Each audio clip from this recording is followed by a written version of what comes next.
ano de 2004 em Vitória da Conquista, compondo uma equipe missionária, e nós fomos designados para trabalhar na igreja evangélica do Evangelho Quadrangular em Vitória da Conquista. E eu só vou mencionar isso porque é algo que a igreja do Evangelho Quadrangular promove. Eu nunca vou esquecer o primeiro culto que nós fomos. Era um meio de semana, e esse culto era chamado Culto do Manto Sagrado. Tinha uma cruz na frente da igreja, parecido com esse, está aí na foto. Uma cruz na frente da igreja, suspensa com suporte, e um pano vermelho enrolando essa cruz. E nós, como fomos com a equipe foi designada então para fazer o louvor, e foi designada para a pregação. Era uma campanha do manto, a campanha do manto sagrado.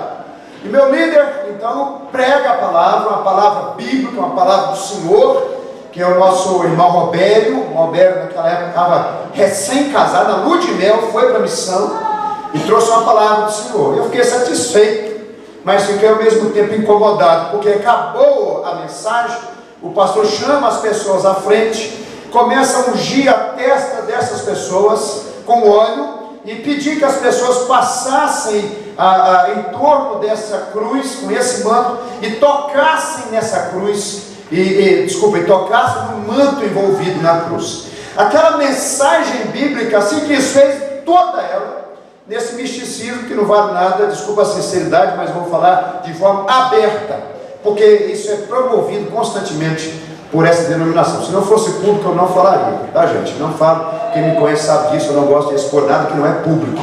Mas como é que a gente pode perceber, desde desse tempo, que a igreja ainda tinha um pouco de saúde, mas como a gente percebe quando um grupo religioso não permanece fiel à palavra, ele não vai levar o povo de Deus para essa palavra, não vai levar o povo de Deus para o Evangelho verdadeiro, porque essa igreja não está fiel ao Evangelho verdadeiro, então ela não vai levar as pessoas que estavam ali.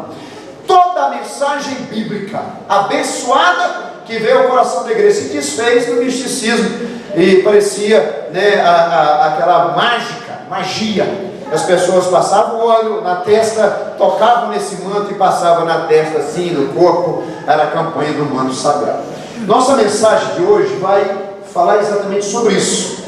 Primeiramente, nós temos que saber o que nós cremos. E segundo, nós temos que pregar e levar o Evangelho que nós cremos, que é bíblico, que é verdadeiro, que está conforme a palavra de Deus às outras pessoas. E somente esse Evangelho tem que ser levado a outras pessoas. Se você abrir comigo em Marcos capítulo 6, verso 53 ao verso 56, você vai encontrar o texto que nós vamos meditar.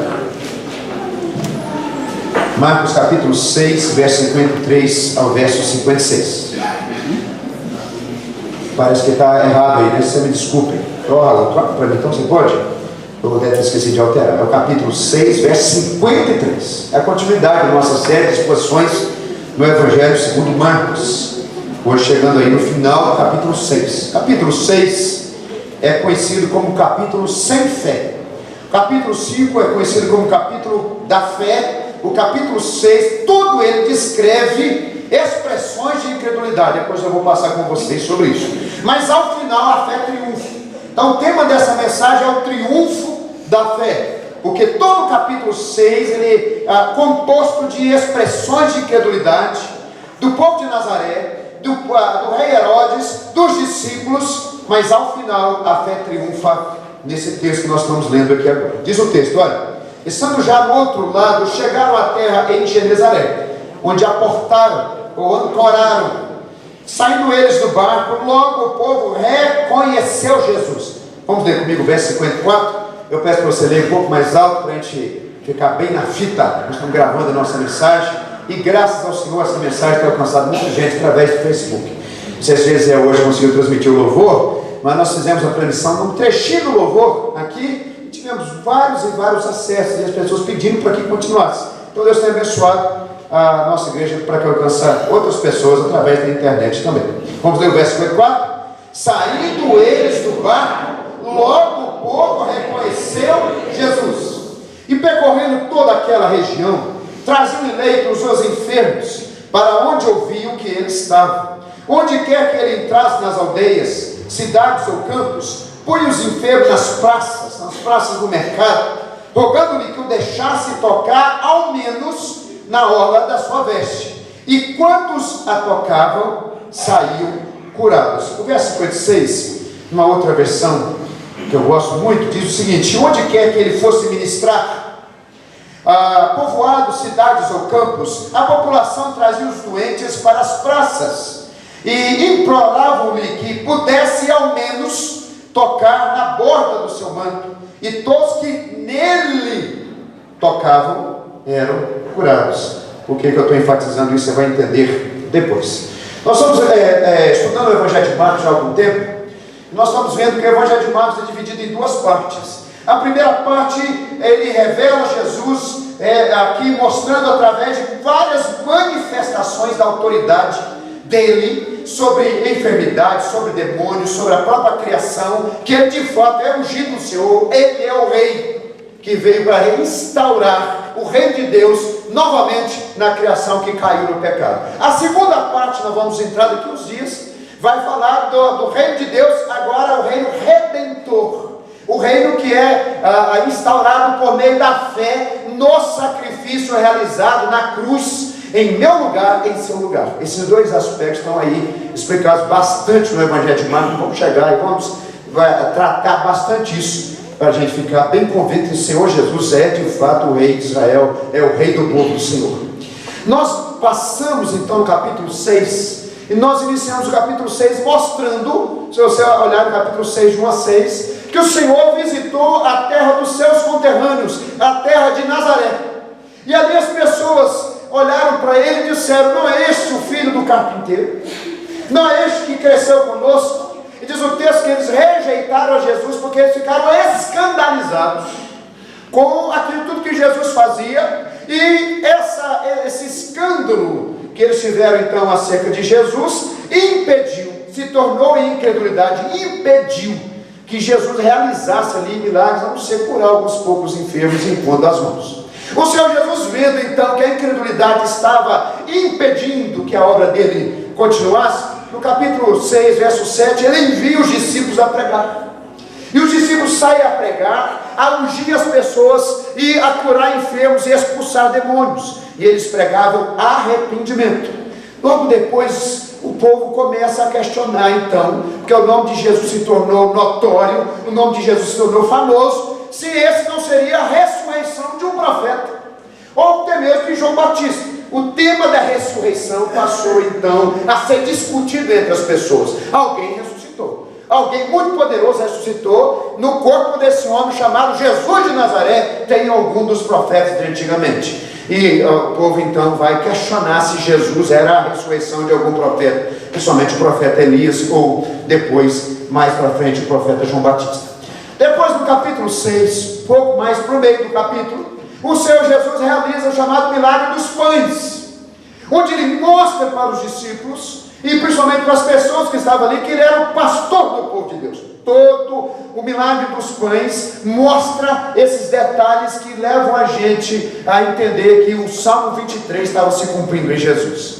Logo após a multiplicação dos pães e peixes, Jesus chama os seus discípulos e diz o texto que ele compele os seus discípulos. No texto original diz que ele obrigou os seus discípulos a passar para outra margem do mar, em direção a uma cidade chamada Betsaida. Se você olhar aí no versículo 35, você vai identificar isso. Se não me engano, seja o versículo 35. Deixa eu conferir aqui. Não, verso 45, me perdoe. Logo a seguir, compeliu Jesus os seus discípulos a embarcar e passar adiante para o outro lado do mar da Galileia, a Betsaida. Grava isso aqui. Os discípulos tiveram uma experiência novamente do mar da Galileia empolado, e eles têm uma outra revelação do Senhor Jesus, agora muito maior, porque o Senhor Jesus vinha caminhando sobre o mar, quebrando todas as leis da criação, todas as leis estabelecidas pelo próprio Deus, porque sendo Deus, ele está acima das leis que ele mesmo criou. Então ele vem caminhando, passeando literalmente, como os meninos brincaram comigo aqui nos bastidores, sambando na cara da tempestade.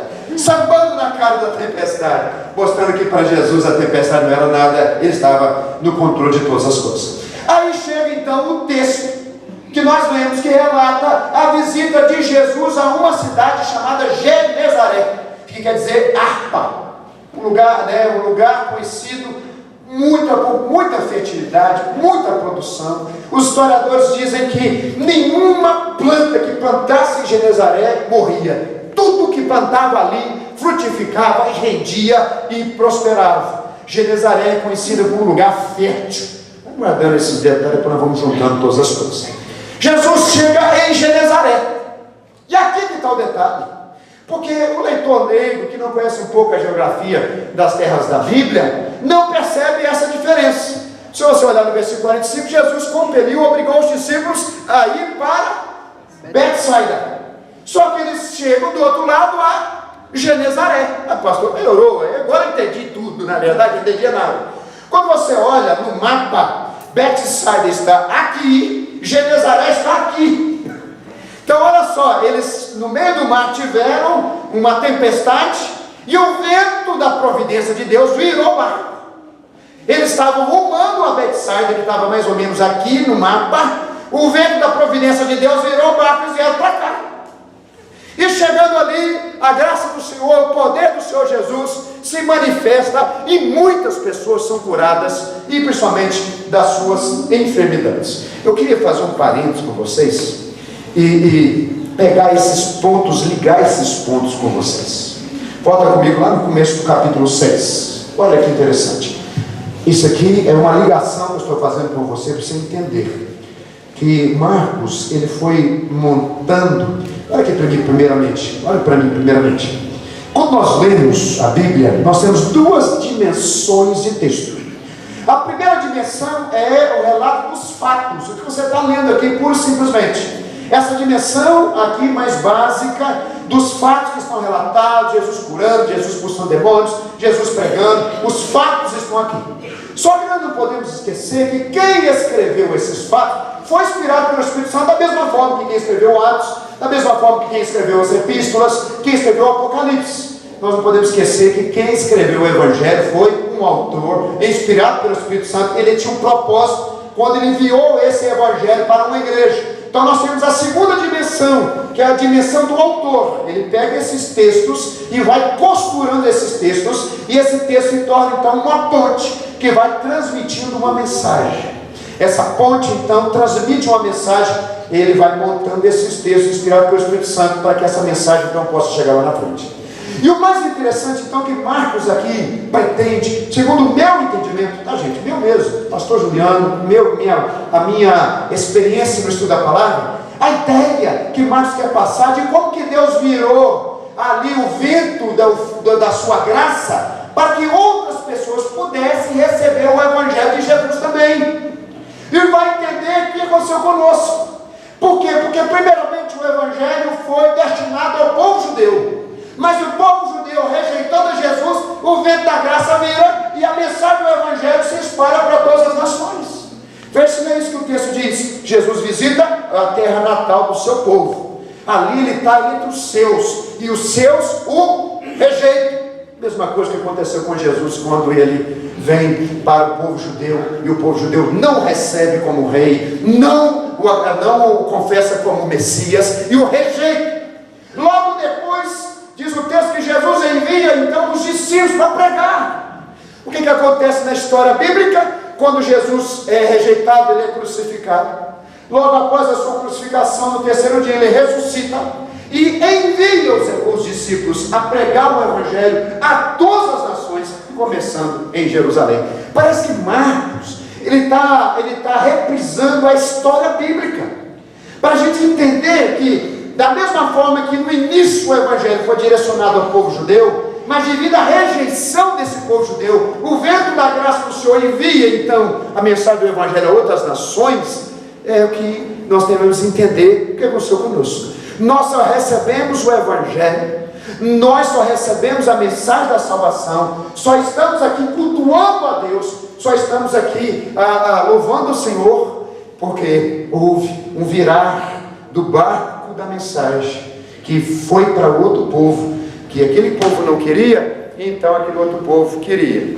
Isso é um sinal que o pastor não pode demorar muito a mensagem. Então nós estamos percebendo como é que Marcos ele vai mostrando, ele vai recapitulando. Agora o mais interessante, lá no início então da história bíblica do Novo Testamento, os judeus foram incrédulos, mas com essa ideia de Marcos é que a fé vai prevalecer. Aquela incredulidade lá inicial não vai causar problemas por propósito de Deus para todas as nações, e as nações vão receber o Senhor com fé, e o Senhor Jesus vai manifestar sua graça entre todas as nações. Sabe o que é o mais interessante? Olha lá no versículo 56. Olha, eu estou te dando esses detalhes, depois você lê o texto e procura entender isso, conforme eu te disse. Se você olhar no versículo 56, onde quer que ele entrasse, nas aldeias, cidades ou campos, põe os enfermos nas praças, rogando-lhe que os deixasse tocar ao menos na orla da sua veste. Isso é manifestação de fé, fé genuína, fé verdadeira, fé autêntica. E quando a tocavam, saíam, o que está escrito aí? Curados. O mais interessante, quando Marcos escreve o Evangelho, ele usa uma palavra de duplo sentido. A mesma palavra que está aqui, curados, para dizer que uma enfermidade que estava atuando na vida que as pessoas já não atuavam mais, é a palavra usada também para salvos. A mesma palavra que é usada para curados fisicamente, é usada também para salvos espiritualmente. Aí você entende, parece que ele está montando, ele está recapitulando em miniatura o que aconteceu com o povo lá, que tinha ouvido o Evangelho. Não entendi, por que eu estou recebendo essa pregação? Por que veio um povo de longe para falar que eu tenho que receber a Jesus? Por quê? Porque o Senhor, por graça, desvia ali o barco da salvação e envia para as nações, para que muitas vidas sejam salvas, muitas pessoas sejam alcançadas pela graça. Mas para isso tem que ter fé verdadeira, para que essa obra possa acontecer, para que a bênção possa ser recebida nos corações. Então a ideia é exatamente essa, a importância da fé. E a fé verdadeira, como ela se manifesta, qual é a essência dessa fé verdadeira e a natureza dessa fé verdadeira. Se você for olhar, olha comigo no versículo 54, está aí a primeira característica da fé verdadeira. Saindo eles do barco, logo o povo reconheceu Jesus. Essa é a palavra principal que vai descrever a fé verdadeira aqui nesse texto, conforme o Evangelho de Marcos. Grifo, pega uma caneta e grifa a expressão reconhecer, porque essa palavra é muito forte. Essa palavra quer dizer conhecer exatamente, conhecer completamente, identificar algo, reconhecer algo que você tinha uma noção antes.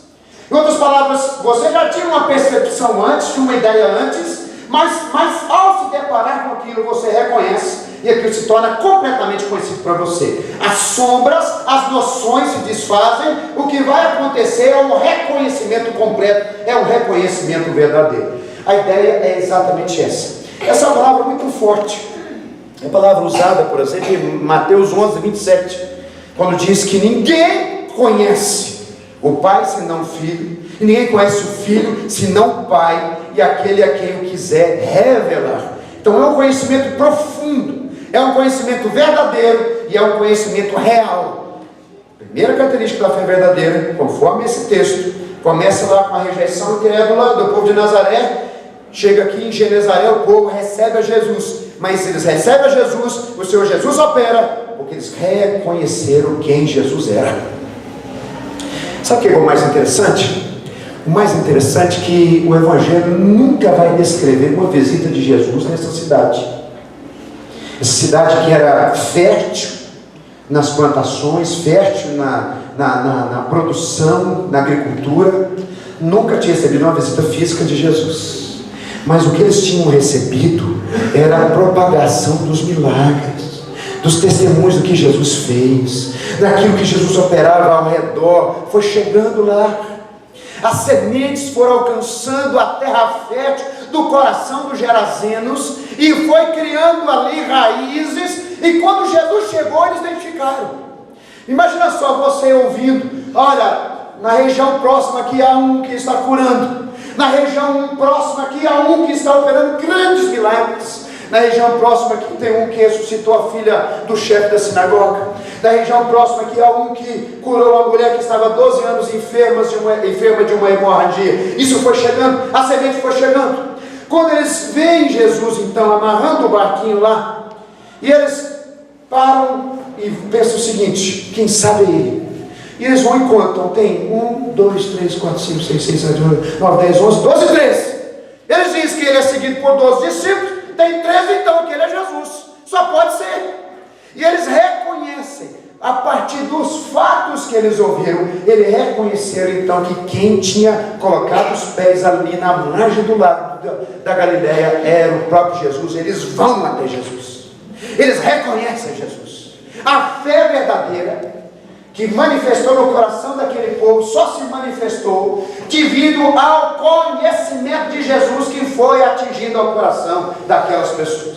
Foi um conhecimento que não era presencial. Eles não viram Jesus de carne e osso ali, presente ali, mas eles ouviram acerca de Jesus, e esse ouvir acerca de Jesus foi enchendo o coração daquele povo de fé. Quando Jesus chegou, eles apenas reconheceram: é Ele, vamos até Ele, vamos nos atirar a Ele, vamos chegar até Ele. Caminha comigo no capítulo 1, verso 28, olha comigo, você vai ver que é exatamente isso que está acontecendo. Capítulo 1, verso 28, vai começar a descrever que a fama de Jesus foi se espalhando por toda aquela região. Vamos ler comigo, uma só voz?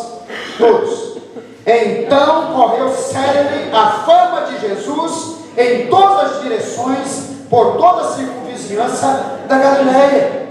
Genezaré era uma cidade da Galileia, e a fama de Jesus, os relatos de Jesus, as maravilhas que Jesus operava, alcançou Genezaré. É o que acontece conosco hoje. Você acha estranho, né? Como é que esse povo creu em Jesus sem nunca ter visto Jesus pessoalmente? Qual a diferença? O que nós estamos fazendo aqui? Nós estamos fazendo aqui porque nós vimos Jesus pessoalmente. Nós tivemos alguma experiência pessoal com Jesus.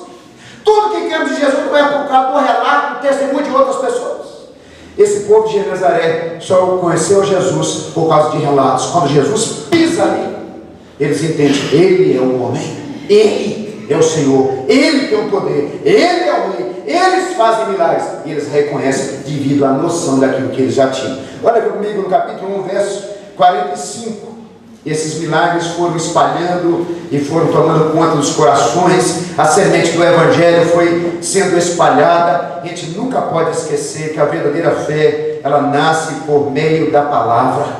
Sem a palavra de Deus não há fé. O que vai acontecer é crença, o que vai acontecer é superstição, o que vai acontecer é que você vai ter um misticismo, mas não verdadeira fé.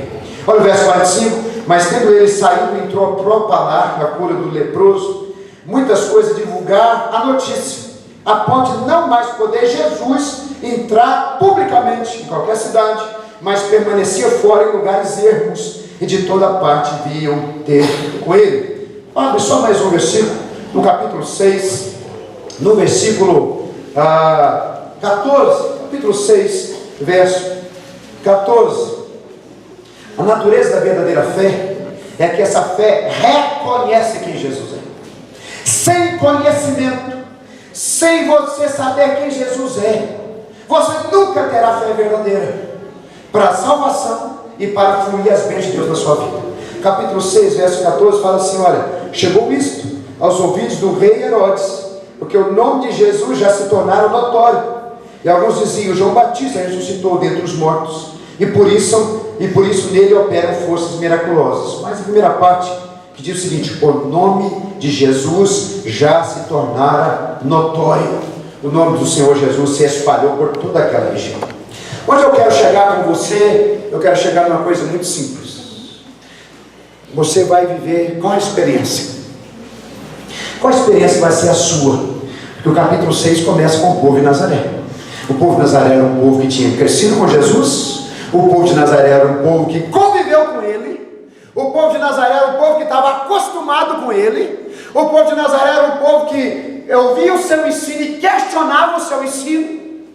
Ou você vai ser como o povo de Genezaré, palavrinhas tão diferentes, locais totalmente opostos um do outro, realidades completamente opostas. Um povo acostumado com Jesus, um povo acostumado com a mensagem de Jesus, mas que não recebeu nada dele.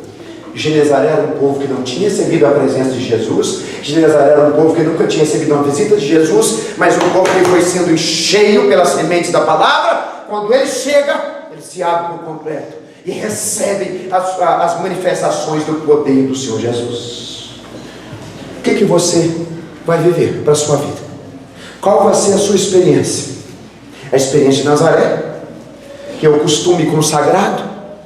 A pessoa está aqui todos os dias ouvindo o Evangelho, ouvindo a palavra de Deus, mas a verdadeira fé nunca vai despontar, porque o que vai acontecendo é que a pessoa vai se acostumando, o que vai acontecendo é que a pessoa vai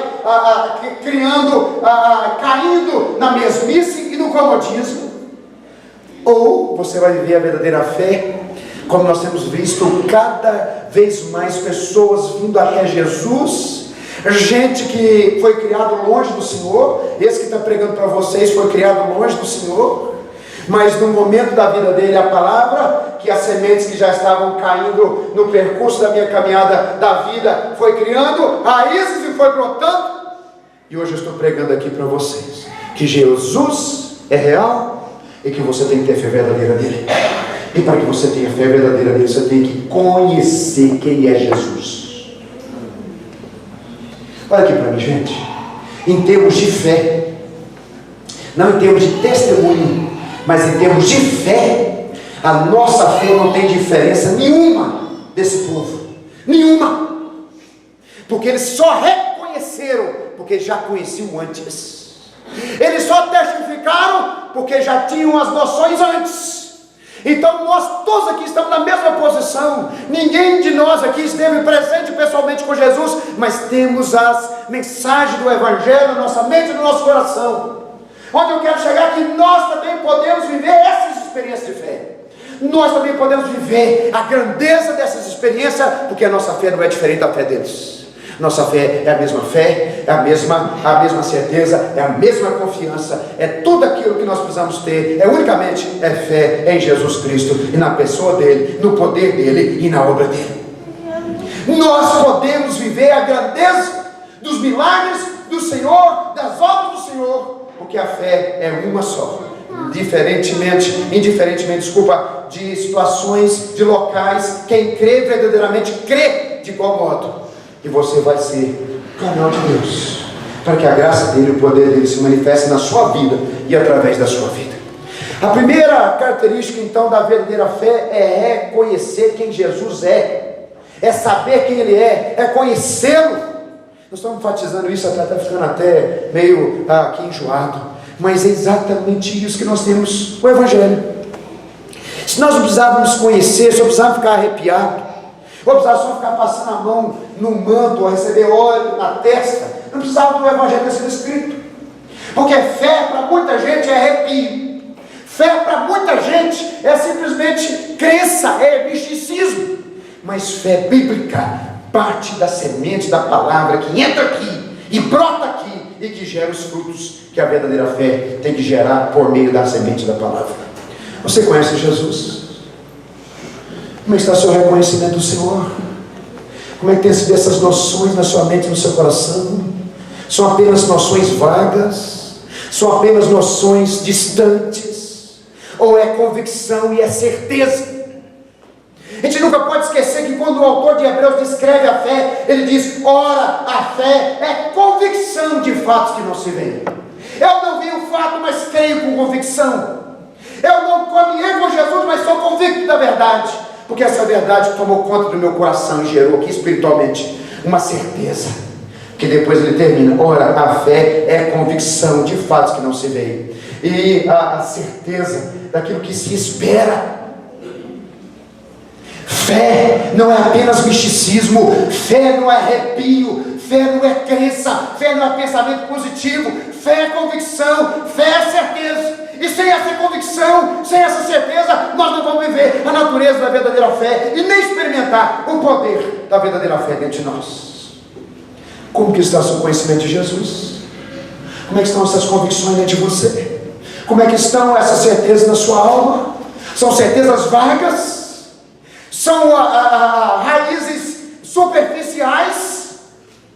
assim for, você vai ficar infrutífero. Você vai ser como Nazaré, você não vai ser como Genezaré. Genezaré era frutífero em todas as áreas, inclusive espiritualmente. Ali o Senhor Jesus fez grandes coisas. Ali muita gente foi curada e ali muita gente foi salva, porque aquele povo tinha um coração fértil para as sementes da palavra. Segunda coisa, segunda característica, segunda marca da verdadeira fé, olha no capítulo 6, versículo 55, a busca de Jesus. Olha só, e percorrendo toda aquela região, traziam eleitos os enfermos, para onde ouviam que ele estava. Vamos ler juntos, verso 55? E percorrendo toda aquela região, traziam eleitos os enfermos, para onde ouviam que ele estava. Essa é a segunda característica da verdadeira fé, que faz você viver uma diferente religiosidade. Religiosidade é Nazaré, fé é Genezaré. Religiosidade é para quem está acostumado com Deus. A fé é para aquele que reconhece quem de fato é Jesus. Sabe qual que é? Se você reconhece, você busca. Ô, gente, já viu pessoas que têm um cabeção desse tamanho e conhece e tem realmente um conhecimento amplo, mas o seu coração não se dispõe a viver e a experimentar as grandezas de tudo isso que ele conhece? Isso aqui ou não é verdadeira fé, ou é apenas religiosidade, porque qualquer pessoa pode decorar texto da Bíblia, até papagaio pode repetir texto da Bíblia. Ou não é a verdadeira fé, é só religiosidade, ou está faltando desenvolvimento disso. Esse povo reconheceu Jesus, e diz o texto, no texto original, que fala percorrendo, o texto original é correndo. É como se estivessem assim, vou perder a oportunidade. Não, gente, esse homem nunca chegou aqui, a única vez que ele veio aqui, vamos lá, vamos correr, abre as portas, abre as casas, pega a pessoa enferma e carregando os colchões, nas macas, nos colchões, levando. Onde Jesus está? Ele estava aqui. Para onde ele foi? Olha, eu vi ele passando para aquele lado de lá, ele está naquela outra esquina. Vamos lá. E as pessoas enfermas buscando a Jesus, que essas pessoas receberam da graça do Senhor na vida deles. A verdadeira fé te leva a buscar o Senhor. Se você tem fé verdadeira, mas não tem desejo de buscar da graça de Deus, ou essa fé não é verdadeira, ou você está precisando desenvolver a sua fé, para que isso que te incendeia, essas convicções que fundamentam dentro de você, uma estrutura espiritual, leva você a olhar para cima e dizer: eu sei que o meu Redentor vive, e eu sei que Ele é poderoso para fazer infinitamente mais do que tudo que eu possa pedir ou pensar, de acordo com o seu poder, que opera em mim, que opera no povo de Deus. Se essa fé não te leva a buscar, não é fé, é a religiosidade de Nazaré. É o costume. Você ora por costume, você vem para a reunião de oração por costume, você lê a Bíblia por costume, você participa do culto por costume, mas você não tem fé incendiando dentro de você. Estou pedindo a Deus para incendiar nossos corações, povo de Deus. Sabe por quê? Nós não podemos viver cheio de luz na cabeça, sem fogo no coração. Presbiteriano tem muita luz na cabeça. Eu estava reunido com um grupo de adolescentes e jovens lá em São José das Torres. O Rato estava lá, eu fiquei fã do Rato. O Rato, sabe dessas cantigas de roda? Eu tenho que fazer um negócio daquele aqui na igreja. E eu só vou fazer esse parênteses com você. No finalzinho foi estratégico, porque esse menino dorme, cheio de energia, adolescente cheio de energia. Eles fizeram uma estratégia. Vamos colocar esse menino dançar dança de roda. Ô, bota aqui, o seu velhinho. Rapaz, só vê que eles me suando a camisa, aquela mancha de suor. Aí o Rato dava uma pausa, o Rato já estava cansado também, as mulheres marrando o cabelo, aqui tudo suado. E o Rato estava lá. E o Rato falou assim, eu perguntei para o Rato: tem algum seminarista aqui? O Rato falou assim: por quê? Porque eu estou percebendo uma conversa de seminarista. Eu reconheço seminarista de longe. Eles vêm para o culto, traz livro do seminário, eles vão conversar. O combinado é o seguinte: a pregação que foi pregada no culto era meditada nos grupos pequenos. Para isso eu escrevi lá um roteirozinho, eles discutindo nos grupos pequenos. Eu passei, estou escutando o camarada falar um negócio, não tinha nada a ver com o que eu preguei. Mas só pode ser seminarista. Ele falou assim: não é sinais não, pastor, é os calvinistas. Os calvinistas estão aqui, eles sabem tudo teologia reformada, eles têm muita teologia na cabeça. Eu sabia, eu discerno na hora. Mas é um povo, gente, eu estava lá clamando a Deus. Nós temos muita doutrina, muito conhecimento bíblico, mas quanto da graça de Deus tem se manifestado entre nós, quanto da grandeza dos milagres do Senhor tem se manifestado no nosso meio.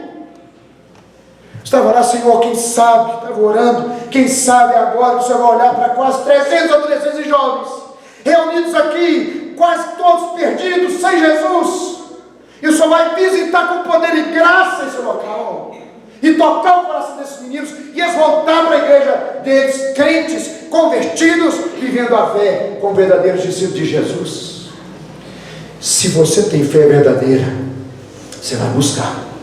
Meu irmão, você vai olhar para as coisas e vai falar assim: Deus pode, Deus é capaz. Você vai olhar para os empecilhos e falar assim: Deus é mais. Você vai olhar para os gigantes e falar assim: Deus é capaz de fazer, de realizar.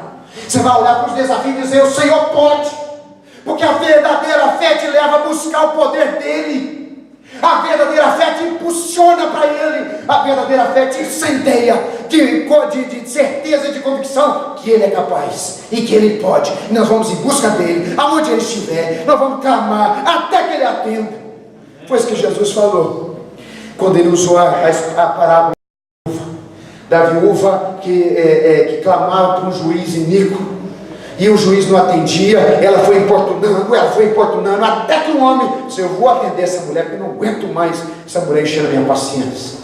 Aí o Senhor Jesus disse o seguinte, finalzinho da parábola: porventura Deus não fará justiça aos seus eleitos, que a Ele clamam dia e noite, embora pareça demorado em atendê-los? Mas quando o Filho do Homem vier, achará porventura fé na terra? A questão que o Senhor Jesus olha é a fé dentro do nosso coração, e que nós podemos clamar devido a essa fé, que nos dá certeza e convicção do poder dEle. Podemos clamar e Ele vai nos atender. Nós vamos viver a grandeza do Senhor, nós vamos experimentar os milagres de Deus, vamos ver o Senhor agir na nossa vida através de nós. Quem sabe o que você está vivendo é religiosidade de Nazaré, você não está vivendo a fé de Genezaré. E deixa eu te falar uma coisa: religiosidade não vai te levar a lugar nenhum. Religiosidade espanta Jesus. A fé verdadeira ativa a graça do Senhor Jesus. O Senhor Jesus derrama a graça. Olha outra coisa que eu queria dizer para vocês, já caminhando aqui no final. Outra característica está no versículo 56, parte A. Onde quer que ele entrasse, nas aldeias, cidades ou campos, põe os enfermos nas praças, rogando-lhe que os deixasse tocar, ao menos na orla da sua veste. A mais interessante é que esse rogando-lhe aqui é a mesma palavra que é descrita para aquele leproso que se ajoelhou diante de Jesus e rogou: se tu podes, não, se tu queres, podes purificar-me. Ou seja, é a palavra de submissão completa. É a mesma palavra de quando Jairo chega para Jesus, que a sua filhinha está lá quase morrendo, ele chega e se ajoelha e suplica insistentemente: vai, cura minha filhinha, está à morte. O Senhor tem poder e põe as mãos sobre ela, cura minha filha. Qual a outra marca da característica da verdadeira fé? Submissão. Submissão. O povo chegou para Jesus, eles não chegaram impondo, eles não chegaram exigindo, eles não chegaram reclamando, eles não chegaram colocando Deus em segunda parede. Eles falaram assim: nos deixa pelo menos. Diz o texto que é súplica. É uma humilhação, é uma submissão completa à vontade do Senhor. Nos deixa pelo menos tocar na orla da sua veste. Essa é a marca da verdadeira fé. Olha como é que a fé vai amadurecendo. A fé, ela parte do conhecimento, ela se expressa na busca, ela amadurece na submissão. Sem você passar por esses passos, você não desenvolve a sua fé, jamais. E para que você tenha uma fé, como vai acontecer no final, você precisa passar pelo passo do amadurecimento. E o passo do amadurecimento é o passo da submissão à vontade do Senhor. Sabe por que o Senhor trata a gente? O Senhor vai tratando o nosso coração, porque a gente tem conhecimento do que o Senhor Jesus pode fazer, a gente busca, mas nem sempre as coisas acontecem. A quarta vigília da noite não chega rápido. O Senhor está tratando, o Senhor está falando, vai submetendo a sua vida. Eu quero muito mais um homem submisso à minha vontade do que um homem ousado, mas sem submissão. O que vai acontecer é que você vai ver muita ousadia. Gente que olha para Deus e decreta, que coloca Deus contra a parede e fala que eu oro e acontece. São pessoas que não têm submissão. A diferença é muito grande entre ousadia e submissão. A ousadia da fé, ela tem que ser submissa à vontade do Senhor. Sabe como é que eu costumo orar? Eu queria, como é que fala? Falar do exemplo da minha oração. Eu sei que a vontade de Deus ela é sempre superior à vontade do homem. Então como é que eu oro? Senhor, que seja do seu querer fazer tal milagre. Eu estou orando, eu estou clamando, não deixo de ter fé, porque tem gente que fica assim, como é que eu oro? Com ousadia e fé, e ao mesmo tempo submissão à vontade do Senhor. Você vai orar, Senhor, que seja do seu querer, orar, que seja do seu querer derramar o Espírito Santo, que seja do seu querer salvar, que seja do seu querer quebrantar o coração, que seja do seu querer libertar tal pessoa, que seja do teu querer trazer essa pessoa de volta para o aprisco. Estou orando, eu estou expressando ao mesmo tempo fé e busca, mas ao mesmo tempo submissão, porque eu sei que a vontade soberana é dele, não é minha. A minha vontade é relativa à vontade dele absoluta. Por último, gente, além do reconhecimento de quem Jesus é, tudo parte do conhecimento. Gente, olha aqui para mim, estou usando o exemplo, daquele exemplo público, tá gente? Exemplo público. Só uso porque é público. Se não fosse público, eu não usaria. Estou dizendo que fé não é boa vontade. Fé não é pensamento positivo. Fé é se apropriar das revelações de Deus, da palavra dele. Você toma posse. Diz o texto que o solo que recebeu a boa semente, o bom que recebeu a boa semente, ele diz o texto que a palavra receber, a palavra ali é tomar posse. Eu creio nas verdades reveladas da palavra, e eu tomo posse disso, não fica vagando na minha mente e no meu coração. Eu agarro, é meu, porque eu creio que é do Senhor, e eu vou buscar, e eu vou me submeter, mas também estarei certo que Ele pode fazer. Olha como é que termina o versículo 56. E quantos a tocavam? Tem uma diferençazinha aqui de tradução, pode ser traduzido também, e quantos o tocavam? Tinha gente que pediu e tocou na veste, foi curado. Mas tem gente que pediu e tocou no próprio Jesus, também foi curado. Tá? Adiantava pedir? Adiantava suplicar? Ele suplicava, mas tem um ir. E continua. E quantos a tocavam, saíam curados. Marca a característica da verdadeira fé é a ação. Eu busco, eu me submeto, mas eu dou o passo de fé para experimentar aquilo que o Senhor tem para mim.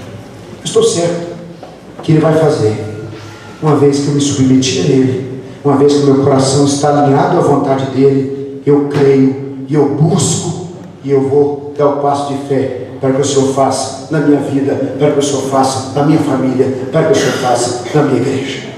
Clamar, buscar, orar, submeter, crucificar a carne, tudo faz parte do processo. Mas se nós não batalharmos, lutarmos por isso, o Senhor também não vai agir. O Senhor curou, e curou muita gente, mas diz o texto, todos quantos o tocavam. Foi condicional. Partiu daquelas pessoas. O poder estava nele, mas a fé tinha que expressar até o fim. E o fim foi que eles agiram. A fé sempre se manifesta em ação. Quando você vai ler Hebreus capítulo 11, você vai ver sempre essa expressão ocorrendo. Ora pela fé. A palavra, essa expressão, ora pela fé, aparece 39 vezes em todo o Novo Testamento. Só na carta aos Hebreus, 22 vezes. Ora pela fé. Ora pela fé. Pela fé. Pela fé. O tempo todo aparece. Pela fé Moisés atravessou o mar vermelho com todos aqueles que creram. Pela fé Abraão caminhou na terra prometida como terra estranha. Pela fé Abraão foi pai de multidões. Pela fé Abraão ofereceu Isaac como sacrifício, crendo que Deus era poderoso para ressuscitar ressuscitado dentre os mortos. E figuradamente, na sua mente, ele recebeu a Isaac ressuscitado dentre os mortos. Ao levantar o facão para sacrificar Isaac, a voz do céu brada, ele já tinha manifestado a sua fé até o final. A fé sempre, se for verdadeira, vai desaguar na ação do homem e da mulher que crê. Pela fé, Moisés atravessou o Mar Vermelho. Ele não podia ficar ali na beira do mar dizendo: abre, Senhor. O Senhor falou que ia abrir. O Senhor falou assim: Moisés, por que clamas a mim? Eu não falei? Manda o povo que marcha, manda o povo que pisa. E os sacerdotes então pisaram na água e o mar se abre.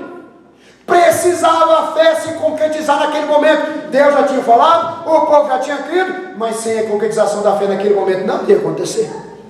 O que está faltando é exatamente esse passo. Você está aí travado e o Senhor está querendo realizar, o Senhor está querendo fazer, mas você não dá um passo de fé na confiança do poder do Senhor. Qual vai ser a realidade da sua vida, querido? Você vai viver a fé de Genezaré, fé bíblica, fé verdadeira, ou você vai ver a religiosidade infrutífera de Nazaré? Jesus passou diante, não aconteceu nada. Aquele povo ficou chupando dedo a ver navios, literalmente a ver navios, porque Jesus entrou no navio e foi embora. Ficou literalmente a ver navios. Eu não queria que você ficasse a ver navios. Eu queria que você fosse um daqueles que experimentasse o agir do Senhor e caminhasse por fé, vendo Deus agir na sua vida, e o Senhor fazendo, e o Senhor operando, e o poder dele se manifestando na sua vida, na sua família, e que assim abençoar também na igreja que você congrega, em nome de Jesus. Amém. Deus abençoe seu coração. Que essa fé do povo de Nazaré possa ser a realidade da sua vida. Uma fé que tem conhecimento, uma fé que busca, que vai, que clama, que pede, uma fé que se submete, uma fé que caminha. E sabe o que é o mais interessante? É que eu encerro. O mais interessante, pedi o louvor para assumir aqui.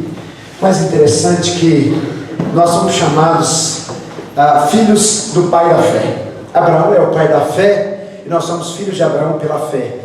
E diz o texto que Abraão era hebreu. E a palavra hebreu é a palavra que quer dizer, no texto hebraico, no original hebraico, aquele que cruza fronteiras, aquele que ultrapassa, aquele que caminha. É por isso que você vai ver o tempo todo Abraão, ele só para, arma a tenda, mas ele continua caminhando. É a natureza da fé. Você caminha todos os dias no Senhor e crendo e jamais abandonando a sua confiança, porque aquele que fez a promessa é poderoso e é fiel. Louvado seja o Senhor. Deus é fiel, meu irmão. Deus é fiel, minha irmã. Colocar seu coração na fidelidade do Senhor, descansar em fé e caminhar em nome de Jesus, crendo que Ele é poderoso para fazer.